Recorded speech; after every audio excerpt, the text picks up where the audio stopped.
നമ്മളിതുവരെ പറഞ്ഞതിൻ്റെ ഒരു ചെറിയൊരു വിവരണം ഒന്നും കൂടി പറയാം. രാഗങ്ങളെക്കുറിച്ചാണ് നമ്മളിപ്പോൾ പഠിക്കുന്നത്. രാഗങ്ങൾ ജനകരാഗങ്ങളും ജന്യരാഗങ്ങളും എന്ന് രണ്ട് തരം. ഇതിലെ ജനകരാഗങ്ങളാണ് മൂലരാഗങ്ങൾ. ഈ ജനകരാഗങ്ങളിൽ നിന്നും ജനിച്ചതാണ് ജന്യരാഗങ്ങൾ. ഈ ജനകരാഗങ്ങൾ 72 എണ്ണം. ഈ 72 ജനകരാഗങ്ങളുടെ സ്വരസ്ഥാനങ്ങൾ എങ്ങനെ നിർണ്ണയിക്കും എന്നുള്ളത് കുറിച്ചാണ് നമ്മൾ പഠിച്ചുകൊണ്ടിരിക്കുന്നത്. ജനകരാഗം എന്ന് പറഞ്ഞാൽ 3 കണ്ടീഷൻസ് ഉണ്ട്. ഒന്ന്, എല്ലാ സ്വരങ്ങളും വേണം, ക്രമത്തിൽ വേണം, ആരോഹണത്തിലും അവരോഹണത്തിലും ഒരേ സ്വരസ്ഥാനങ്ങൾ വേണം. ഈ 3 കണ്ടീഷൻസും ഉള്ളതാണ് ജനകരാഗങ്ങൾ. ഈ ജനകരാഗങ്ങൾ 72 എണ്ണം. ഈ 72 ജനകരാഗങ്ങളും ഒരു ക്രമത്തിൽ, ഒരു പട്ടികയുടെ രൂപത്തിൽ, ഒരു ടേബിളിൻ്റെ രൂപത്തിലാണ്.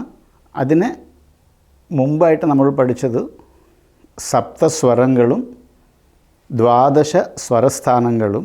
ഈ 12 സ്വരസ്ഥാനങ്ങളിൽ 4 സ്വരസ്ഥാനങ്ങൾക്ക് ഓരോ എക്സ്ട്രാ പേര് കൊടുത്തിട്ട് 12 സ്വരസ്ഥാനങ്ങൾക്ക് 16 പേര് കൊടുത്തിട്ടുണ്ട്.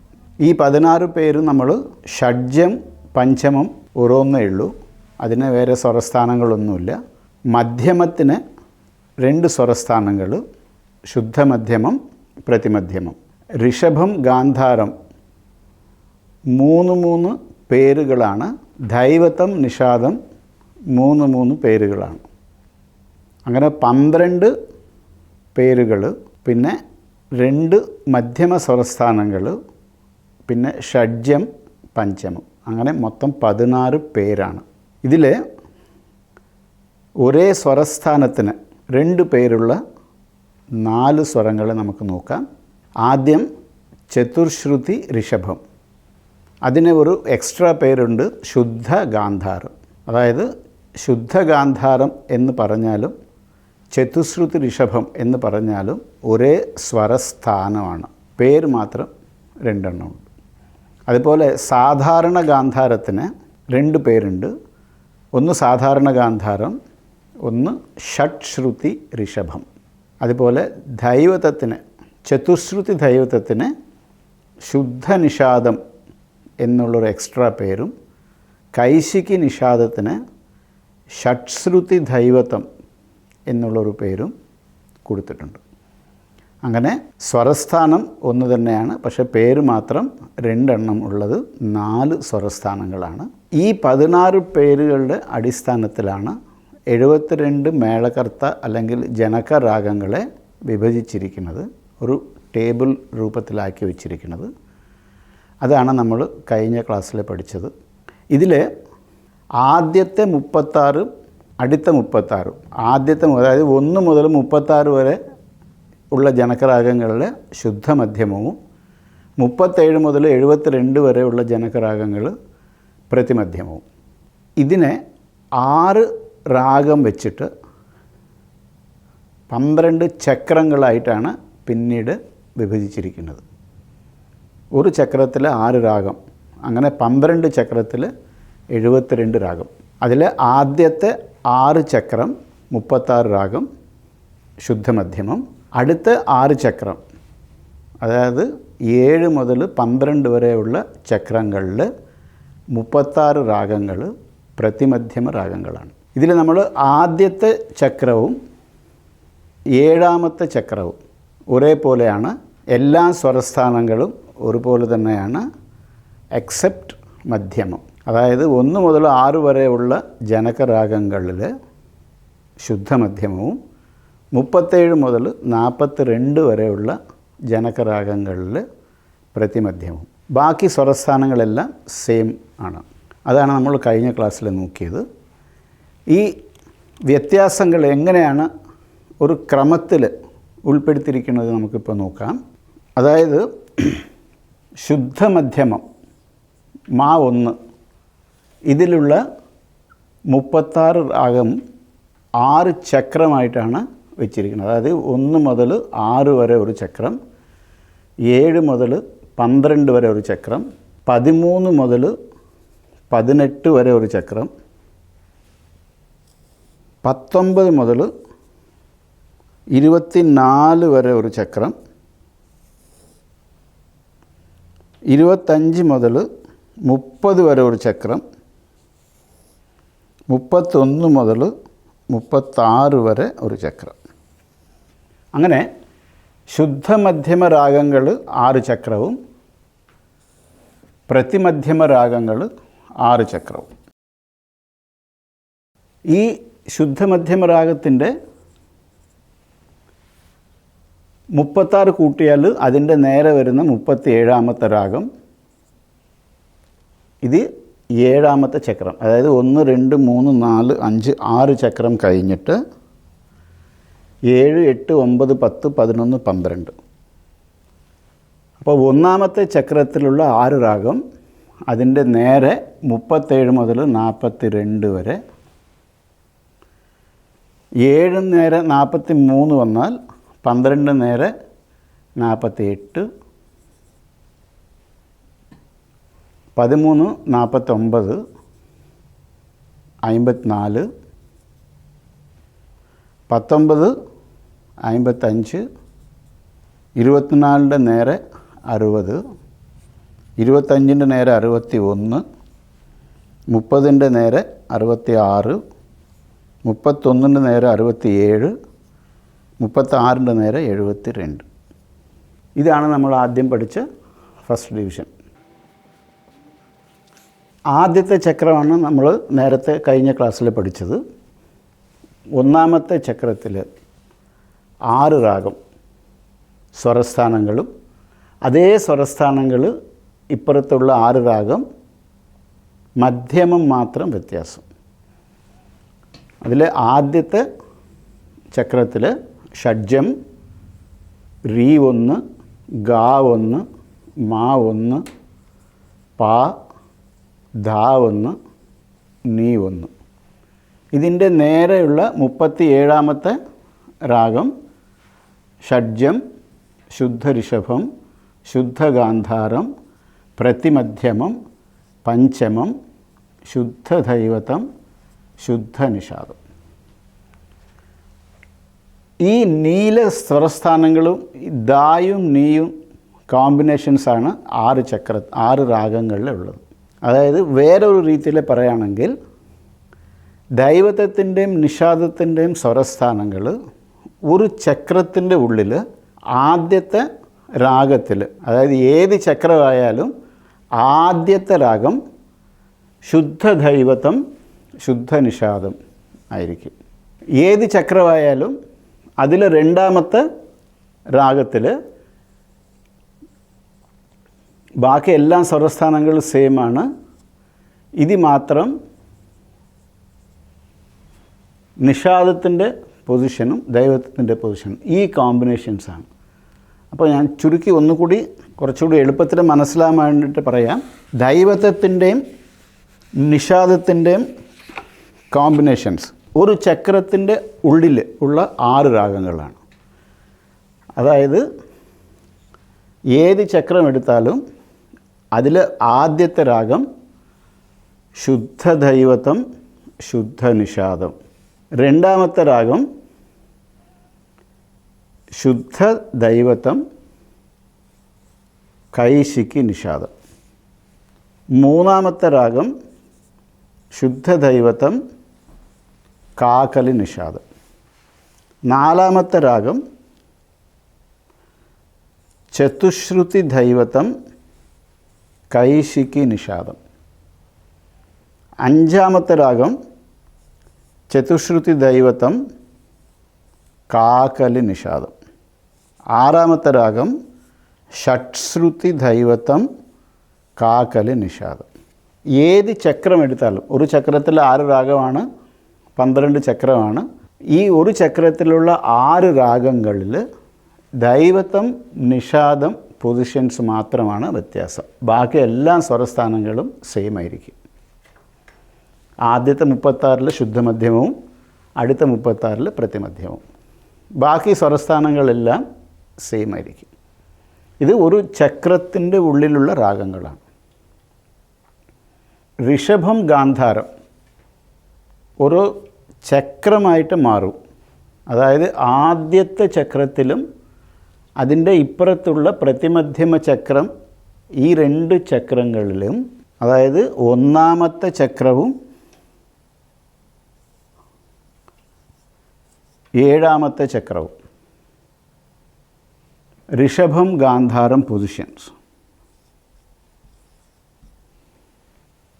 അതായത് ഒന്നാമത്തെ ചക്രത്തിലുള്ള 6 രാഗവും 7ാമത്തെ ചക്രത്തിലുള്ള 6 രാഗവും ഋഷഭം ഗാന്ധാരം സെയിം ആയിരിക്കും. ഈ 6 രാഗം, ഈ 6 രാഗം. അതാണ്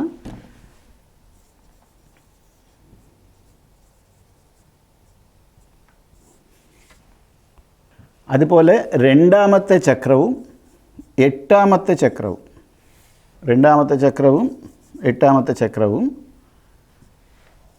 റീ 1 ഗാ 2, 3ാമത്തെ ചക്രവും 9ാമത്തെ ചക്രവും, അതായത് 3ാമത്തെ ചക്രത്തിലുള്ള 6 രാഗവും 9ാമത്തെ ചക്രത്തിലുള്ള 6 രാഗവും അതിൻ്റെ ഋഷഭം ശുദ്ധ ഋഷഭവും ഗാന്ധാരം അന്തർഗാന്ധാരവും.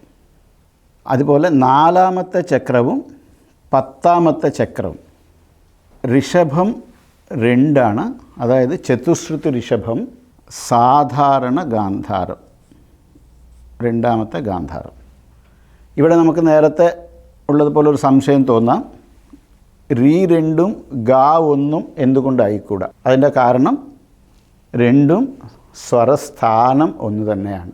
അതായത് ചതുശ്രുതി ഋഷഭവും ശുദ്ധ ഗാന്ധാരം, അതായത് ഗാ 1, അത് 2ഉം ഒരേ സ്വരസ്ഥാനമാണ്. അതുകൊണ്ട് റീ 2 ഗാ 1 വരില്ല. അപ്പോൾ അടുത്തത് 5ാമത്തെ ചക്രവും 11ാമത്തെ ചക്രവും. ഇതിൽ റീ 2 ഗാ 3, അതായത് ചതുശ്രുതി ഋഷഭവും അന്തർഗാന്ധാരവും. അവസാനത്തായ 6ാമത്തെ ചക്രവും 12ാമത്തെ ചക്രവും ഋഷഭം 3ഉം ഗാന്ധാരം 3, അതായത് ഷഡ്ശ്രുതി ഋഷഭവും അന്തർഗാന്ധാരം.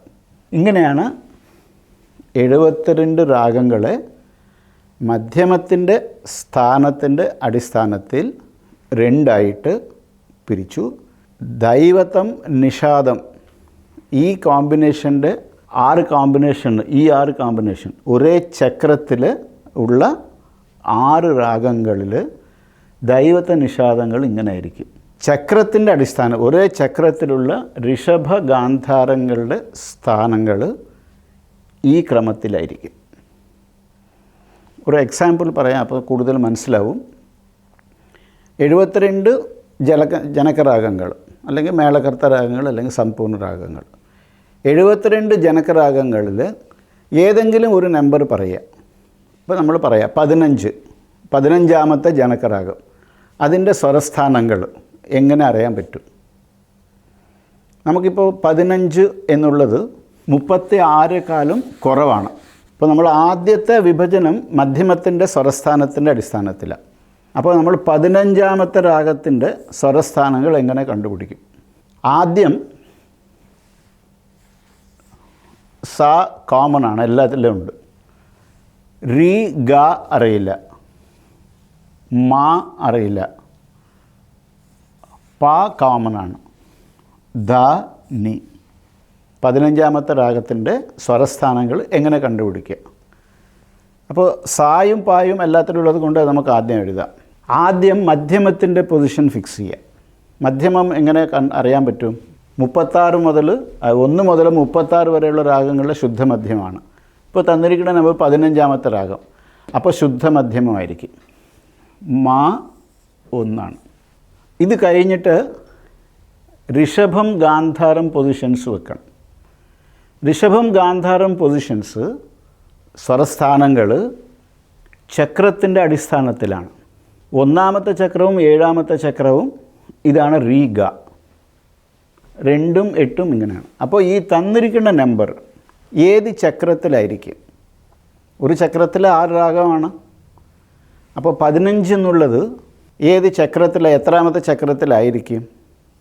6 ഒരു ചക്രം, 12 രണ്ടാമത്തെ ചക്രം കഴിയും. അപ്പോൾ 15 എന്നുള്ളത് 3-ാമത്തെ ചക്രത്തിൽ വരും. 3-ാമത്തെ ചക്രത്തിൻ്റെയും 9-ാമത്തെ ചക്രത്തിൻ്റെയും റീയും ഗായും. റീ 1, ഗാ 3.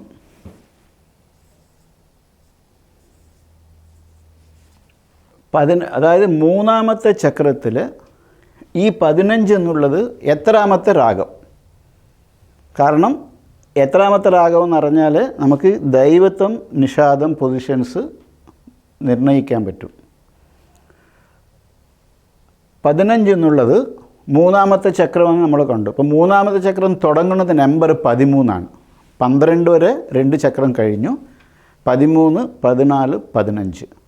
അപ്പോൾ ഈ 15 നമ്പറുള്ള ജനകരാഗം 3-ാമത്തെ ചക്രത്തിൽ 3-ാമത്തെ രാഗം. 3-ാമത്തെ രാഗം ഏത് ചക്രത്തിലാണെങ്കിലും 3-ാമത്തെ രാഗത്തിൻ്റെ ദൈവത്വം നിഷാദം സ്ഥാനങ്ങൾ ഇങ്ങനെയാണ്. ധാ 1, നീ 3. ധാ 1, നീ 3. ഇതാണ് 15-ാമത്തെ ജനകരാഗത്തിൻ്റെ സ്വരസ്ഥാനങ്ങൾ. ഇനിയിപ്പോൾ ഏതൊക്കെയാണെന്ന് നോക്കാം.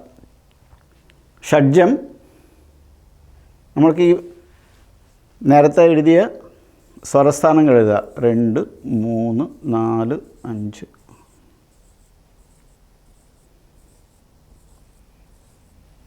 ഇത് സ ആണെങ്കിൽ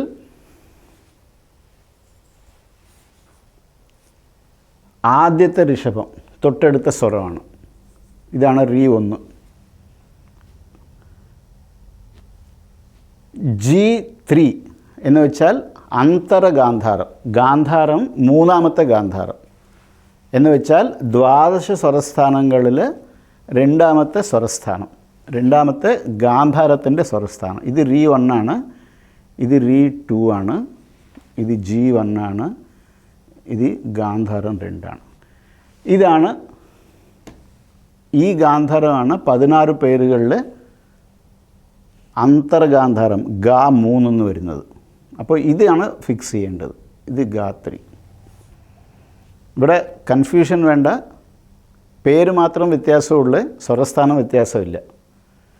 പിന്നെ ഉള്ളത് ഗാ കഴിഞ്ഞാൽ പിന്നെ മാ പൊസിഷനാണ്, അത് ശുദ്ധമധ്യമാണ്. പിന്നെ പ.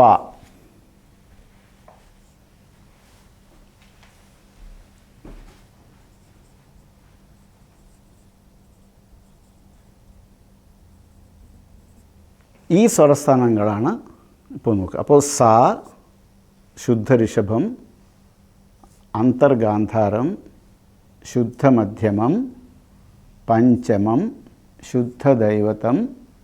ഇതാണ് 3-ാമത്തെ നിഷാദം, കാക്കല് നിഷാദം. അപ്പോൾ നമ്മൾ ഈ സ്വരസ്ഥാനങ്ങളും 16 പേരുകളും ഷോഡശനാമങ്ങൾ തമ്മിൽ ഒരു ക്ലാരിറ്റി വേണം, അല്ലെങ്കിൽ എന്തോ പോലെ തോന്നുകയില്ല. നമുക്ക് വേറെ നമ്പർ എടുത്ത് നോക്കാം. ഇപ്പോൾ 72 രാഗങ്ങളിൽ നമുക്ക് 64-ാമത്തെ രാഗം സ്വരസ്ഥാനങ്ങൾ, 64-ാമത്തെ രാഗത്തിൻ്റെ സ്വരസ്ഥാനങ്ങൾ എങ്ങനെയാണ് കണ്ടുപിടിക്കുക? നേരത്തെ എഴുതിയ പോലെ സ എല്ലാത്തിലും ഉണ്ട്, റി ഗ മ അറിയില്ല, പ എല്ലാത്തിലും ഉണ്ട്, ധ നി കണ്ടുപിടിക്കണം. ആദ്യം നമ്മൾ മാ മധ്യമത്തിൻ്റെ പൊസിഷൻ ഫിക്സ് ചെയ്യുക. ഈ തന്നിരിക്കുന്ന നമ്പർ 1 മുതൽ 36 വരെ ആണെങ്കിൽ ശുദ്ധമധ്യമവും 37 മുതൽ 72 വരെ പ്രതിമധ്യമവും. ഇത് തന്നിരിക്കുന്ന നമ്പർ 64 ആയതുകൊണ്ട് മാ 2 ആയിരിക്കും പ്രതിമധ്യമം. ഇനി ഈ തന്നിരിക്കുന്ന നമ്പർ ഏത് ചക്രം, ഒരു ചക്രത്തിൽ 6 രാഗമാണ്, 10 ചക്രമാകുമ്പോൾ 60 രാഗം കഴിഞ്ഞു. അപ്പോൾ 64-ാമത്തെ രാഗം 11-ാമത്തെ ചക്രത്തിൽ ഒരു രാഗമാണ്. അപ്പോൾ 11-ാമത്തെ രാഗം ചക്രം എന്ന് പറഞ്ഞാൽ 5-ാമത്തെ ചക്രവും 11-ാമത്തെ ചക്രത്തിൽ ഋഷഭഗാന്ധാരങ്ങളുടെ സ്ഥാനങ്ങൾ ഇതാണ്. റീ 2, ഗാത്രി. അഞ്ചാമത്തെ ചക്രവും 11ാമത്തെ ചക്രത്തിലും ഈ 2 ചക്രങ്ങളിലും ഋഷഭ ഗാന്ധാരങ്ങളുടെ സ്വരസ്ഥാനങ്ങൾ. ഇനി 11ാമത്തെ ചക്രമാണ്. 11ാമത്തെ ചക്രം തുടങ്ങുന്ന നമ്പർ ഏതാ? 10 ചക്രമാകുമ്പോൾ 60 കഴിഞ്ഞു. അപ്പോൾ 11ാമത്തെ ചക്രം തുടങ്ങുന്നത് 61 മുതലാണ്. 61, 62, 63, 64, 65, 66. ഇതാണ് 11ാമത്തെ ചക്രം. ഈ ചക്രത്തിൽ 64 നമ്പറുള്ളത് 1, 2, 3, 4ാമത്തെ രാഗമാണ്. ഏത് ചക്രത്തിലായാലും 4ാമത്തെ രാഗത്തിൻ്റെ ദൈവത്വം, നിഷാദം, സ്വരസ്ഥാനങ്ങൾ ഇതാണ്. ചതുശ്രുതി ദൈവത്വം, കൈശിക്ക് നിഷാദം. അപ്പോൾ ദാ 2, നീ 2. ഇതാണ് 64ാമത്തെ ജനകരാഗത്തിൻ്റെ സ്വരസ്ഥാനങ്ങൾ. ഈ സ്വരസ്ഥാനങ്ങളുടെ പേര് പറയുമ്പോൾ ശ്രദ്ധിക്കണം. ഷഡ്ജം,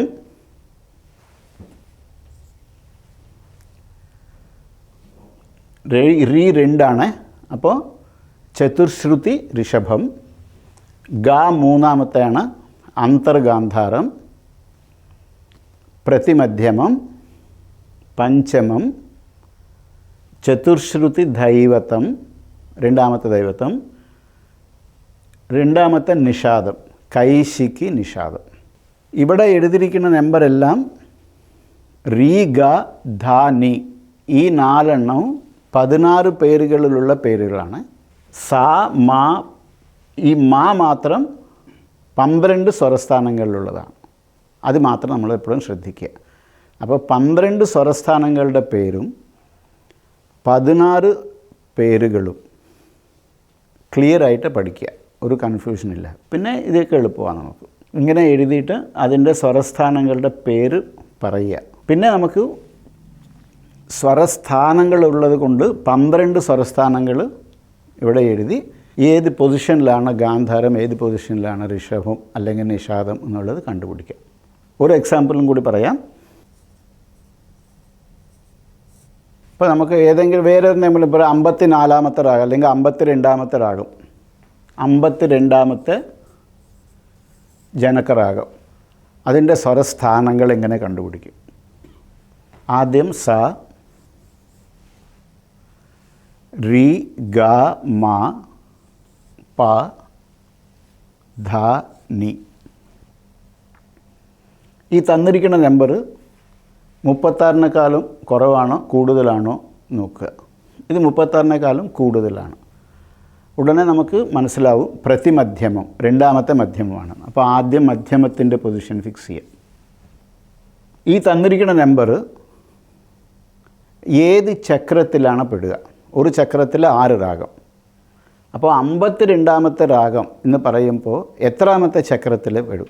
9ാമത്തെ ചക്രത്തിൽ. അതായത് 8 ചക്രം കഴിയുമ്പോൾ 48 കഴിഞ്ഞു. 8 6 48. 52ാമത്തെ ചക്രം 9ാമത്തെ ചക്രം. 9ാമത്തെ ചക്രത്തിലുള്ള ഋഷഭം ഗാന്ധാരം.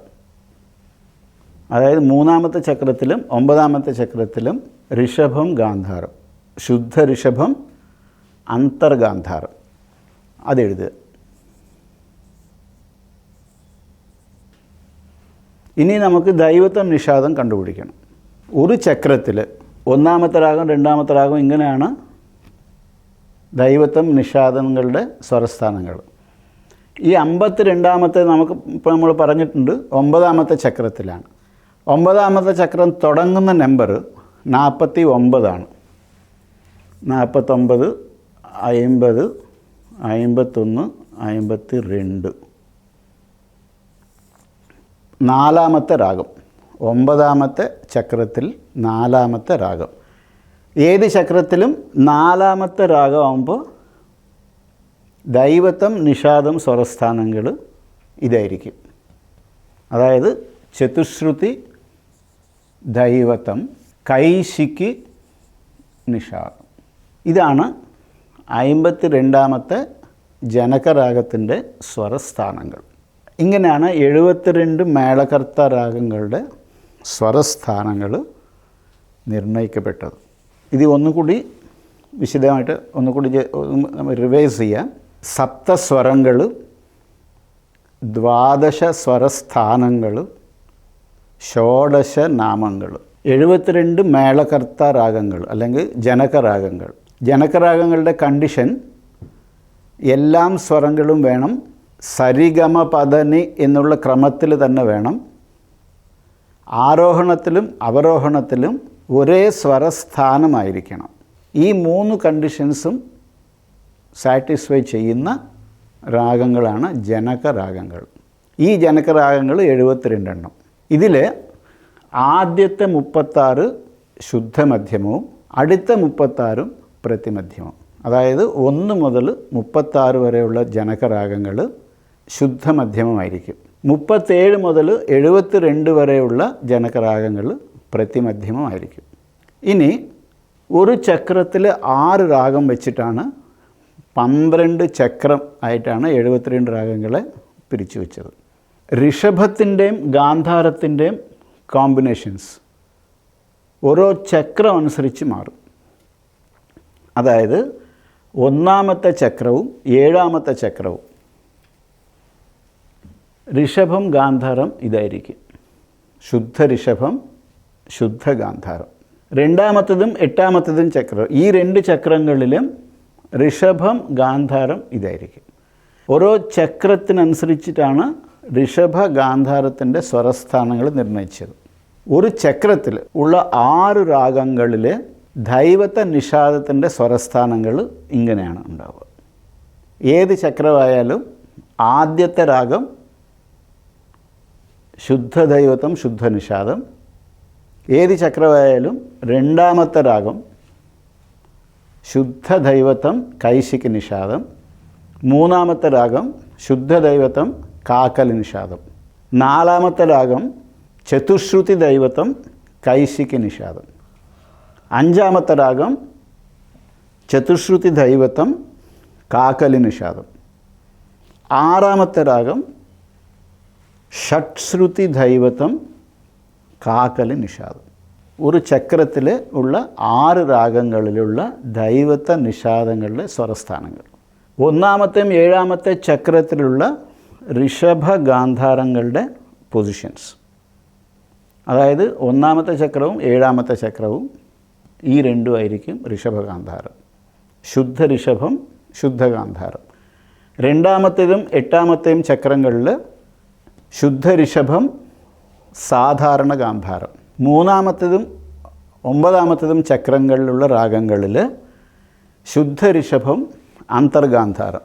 4-ാമത്തെ ചക്രവും 10-ാമത്തെ ചക്രവും ഈ 2 ചക്രങ്ങളിലും ചതുശ്രുതി ഋഷഭവും സാധാരണ ഗാന്ധാരവും. 5-ാമത്തേതും 11-ാമത്തെ ചക്രങ്ങളിൽ ചതുശ്രുതി ഋഷഭവും അന്തർഗാന്ധാരവും.